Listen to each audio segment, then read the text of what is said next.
Part 3, and you know the drill. 50 likes for the next part.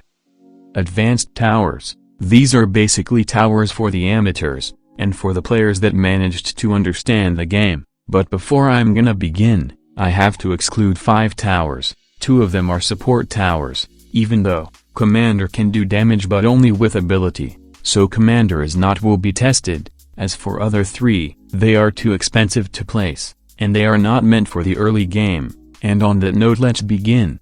Electroshocker, an offensive support tower, got buffed not long ago and he does pretty well for the mid-late game, but how well he does for early.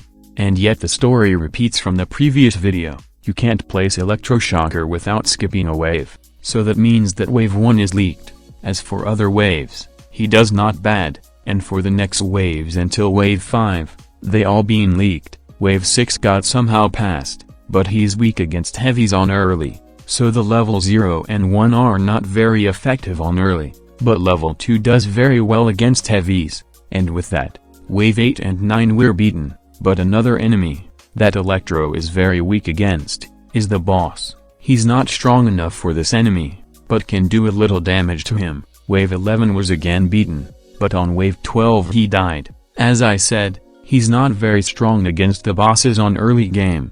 In total, with passing 11 waves without death, with 7 waves being leaked, Electroshocker gets a rank E. Use him only for mid-late game, that's where he is very effective.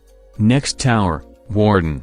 I do want to say that this tower is not very effective on early, but for mid-late game again, since he's not like Gladiator or Sledger, where they can hit multiple enemies, which makes his purpose completely different. And if that wasn't enough, Warden completely leaks from wave 1 to wave 10, but from wave 11, situation a little got changed.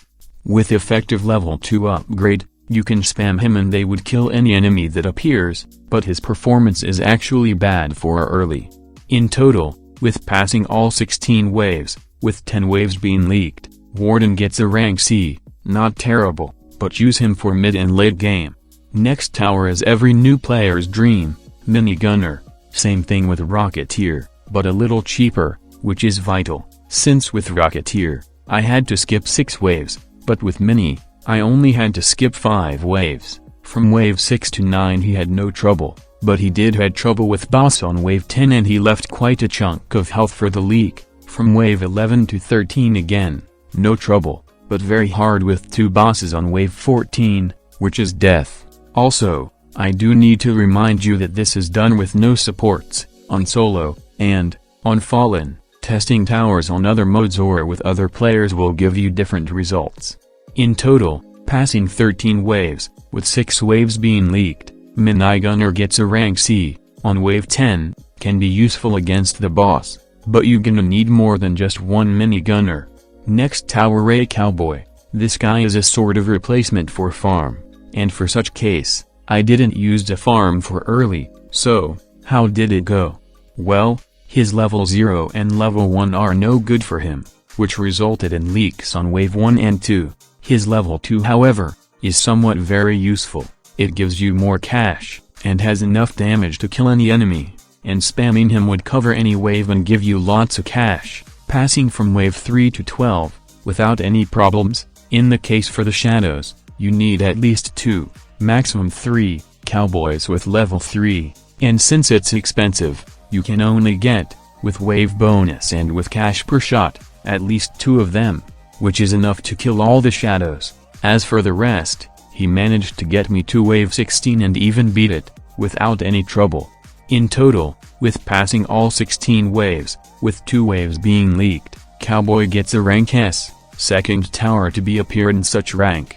Next, and the last in the advanced category, Tower A is Mortar. Boy, our guy received lots of changes on year 2023. The developers are basically hate him a lot.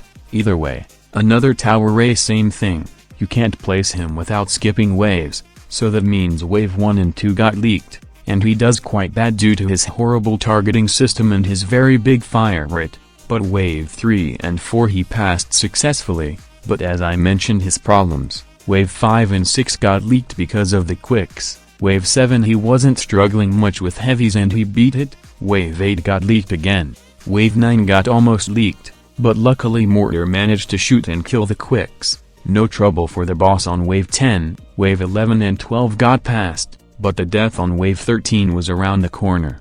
In total, with passing 12 waves without any death, with 5 waves being leaked, Mortar gets a rank D. If people would ask me, which rebalanced Mortar I like, I would honestly say that I like Mortar from March 21st, from my vision. I think this is what Mortar should have stayed like. That's all from me. Peace.